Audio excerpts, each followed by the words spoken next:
श्री स्वामी समर्थ. काही लोक सुंदर जागा शोधतात तर काही लोक जागा सुंदर करतात ज्या ठिकाणी ते उपस्थित असतात. जर तुम्ही ठरवला तर तुम्ही कोणत्याही गोष्टी शक्य करू शकता. फक्त एक प्रयत्न तुझ्या हातून घडायला हवा. तू बलवान आहेस, निर्भय आहेस. त्यामुळं स्वतःवरती विश्वास ठेव आणि समर्थांवरती विश्वास ठेवून तुमच्याकडे जे योग्य लोक असतील त्यांची साथ तुम्हाला मिळणारच आहे आणि चांगले मार्ग ते तुम्हाला दाखवतीलच. पण जे तुम्हाला चुकीचा मार्ग दाखवतील त्यांचा हात तुम्ही धरायचा नाही आहे. तेव्हा तुम्हाला काहीही अशक्य नाही आहे, सर्व शक्य आहे. ते तुम्ही कोण आहात हे शोधण्यात तुम्हाला नेहमीच मदत करतील. जसे स्वामी नेहमी तुझ्या पाठीशी आहेत त्याच पद्धतीनं ती व्यक्ती देखील तुला नेहमी सोबत करेल. तुम्ही किती दूर आला आहात हे तुम्ही कधीही विसरू नका. ज्या मार्गावरती तुम्ही आजपर्यंत होता, ज्या परिस्थितीमध्ये तुम्ही आजपर्यंत इथंपर्यंत पोहोचला आहात, ती वेळ, ती परिस्थिती, तो काळ तुम्ही कधीही विसरून चालणार नाही. मागच्या दिवसामध्ये तुमचे जे काही परिस्थिती होती आणि आजच्या दिवसामध्ये तुमची जी वेळ आहे त्या वेळेनुसार तुम्ही लक्षात ठेवून सगळ्या गोष्टी केला तर तुम्हाला पुढचा मार्ग नक्कीच सोपा होणार आहे. आपण हे करू शकत नाही असं जर तुम्हाला वाटत असताना देखील आपण सर्व दिवस पुढे ढकलला आहे. आपला मागचा काळ कसा होता आणि आपण आपल्या कष्टाने आजचा दिवस कसा आणला आहे. कोणत्याही गोष्टी कितीही कठीण वाटत असल्या तरी तुम्ही सकाळी अंथरुणातून उठलात की प्रत्येक वेळी तुम्हाला हार मानायची नाही आहे हे नेहमी तुमच्या लक्षात असायला हवं. कारण प्रत्येक वेळी तुम्हाला हार मानायची असती तर तुम्ही आज इथंपर्यंत पोहोचला नसता. आणखी एक दिवस गेला म्हणून तुम्ही वाटेमध्ये मार्ग थांबवू शकत नाही. त्यामुळं तुम्ही किती सामर्थ्य आहात आणि किती सामर्थ्यशील आहात आणि तुम्ही स्वतःमध्ये किती विकसित केलेलं आहात हे तुम्ही कधी विसरू नका. देवाला तुम्हाला काही अमूल्य संदेश द्यायचे आहे जे तुमच्यासाठी खास आहेत आणि तुमच्या भल्यासाठी आहेत. तुमच्याकडे देवासाठी 5 मिनिटे आहेत का? ते तुम्हाला काही अनपेक्षित चमत्कार आणि आशीर्वाद देत आहेत. जर तुम्हाला देवावरती विश्वास असेल तर हो स्वामी मला वेळ आहे असं सांगायला विसरू नका. स्वीकार करून घेण्यासाठी तुम्हाला हा संदेश शेवटपर्यंत ऐकणं गरजेचं आहे. मी तुमच्यासाठी असलेले मौल्यवान आशीर्वाद गमावू शकता. त्यामुळं स्वामी तर तुम्हाला नेहमी आशीर्वाद देणारच आहेत. कोणतंही बाळ स्वामींच्या आशीर्वादापासून वंचित राहणार नाही. त्यामुळं बाळा, देव महान आहे, तुझे स्वामी महान आहेत हे नेहमी तुला माहीत आहे.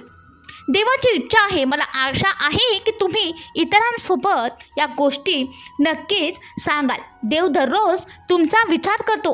प्रत्येक तासाला देव तुमचा शोध घेतो की प्रत्येक मिनिटाला देव तुमची काळजी घेतो. पावलं पावली अनेक संकट तुमची वाट बघत आहेत. पण समजा तुमची वाटच सामान्य असेल तर संकटे पण काही फार मोठे नसणार आहेत. त्यामुळं ध्येय मोठं असेल तर कितीही अडचणी पार करून, संकट पार करून तुम्ही तुमच्या ध्येयापर्यंत, निश्चित स्थानापर्यंत तुम्ही पोहोचणारच आहात. हा विश्वास स्वामींना आहे. विचार करा तुमचा, इतरांचा आणि विश्वशांतीचा. पण आठवण ठेवा की तुम्हाला सर्वात योग्य कार्य करूनच या जगाचा निरोप घ्यायचा आहे, ना की तुम्ही सगळ्यांच्या नजरेत वाईट बनून निरोप घेणार आहात. यामध्ये सर्वच लोक यशस्वी होतील असा हा मार्ग सहज सोपा नाही आहे. म्हणून माणुसकीचं ध्येय अंगाशी बांधून वाट बघा त्या क्षणाची जो तुम्हाला या शिखरावरती पोहोचवणार आहे. ते सर्वोच्च असं शिखर. पण ध्यानात ठेवा की तुम्ही यशस्वी होण्यासाठी इतरांसाठी कोणते शब्द वापरलेत आणि कसे वागला आहात ज्याने तुमचा दुरुपयोग होणार नाही आणि तुम्हाला वाईटही ठरवलं जाणार नाही.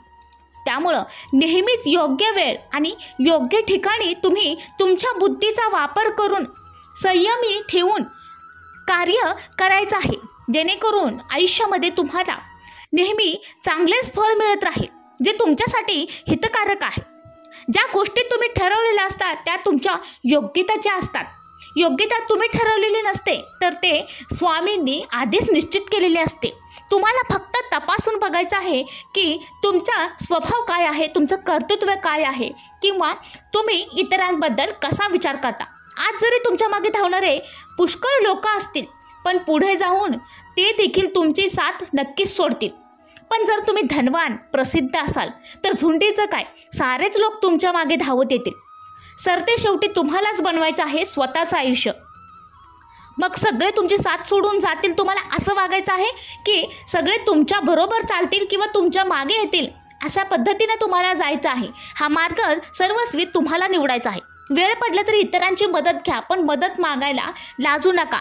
कोणतंही काम मोठं किंवा लहान नसतं आणि मदत घेतली किंवा मदत केली तर त्यातही देखील कमीपणा नसतो. म्हणून इतरांवर विसंबून राहणं कधीच योग्य नाही. शेवटी तुझी यशाचा मार्ग नेहमी तुलाच निवडायचा आहे आणि त्यावरती तुलाच चालायचं आहे.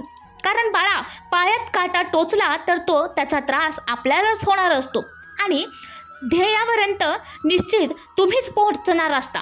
त्यामुळं हे नेहमीच ओळखून त्या मार्गावरती चालायचं आहे. तुमच्या मनातली भीती कधीच तुम्हाला तुमचे कार्य, यश, मन वळवणारी ध्येयाकडे कधीच नेणार नाही.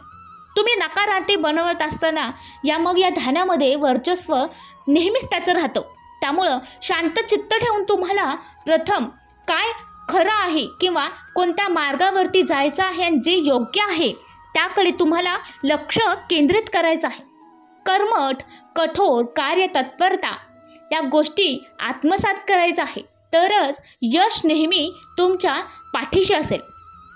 सगळेच जण इतरप्रमाणे वागतील तर सर्वच तुम्हाला कमी लेखतील. फक्त ध्यानात ठेवा की तुम्ही कधी कमी नाही किंवा तुम्ही इतरांशी कधी स्वतःला तुलना करणार नाही. तुम्हीही इतरांपेक्षा सर्वस्वी वेगळे आहात. तुला सर्वजण हिणवतील तरी देखील तुम्ही याद राखा, ज्यांच्यात काहीतरी वेगळेपणा आहे तेच तुझ्यात आहे. जे इतरांकडे नाही आहे ती लोक तुम्हाला हिणवतच राहतील.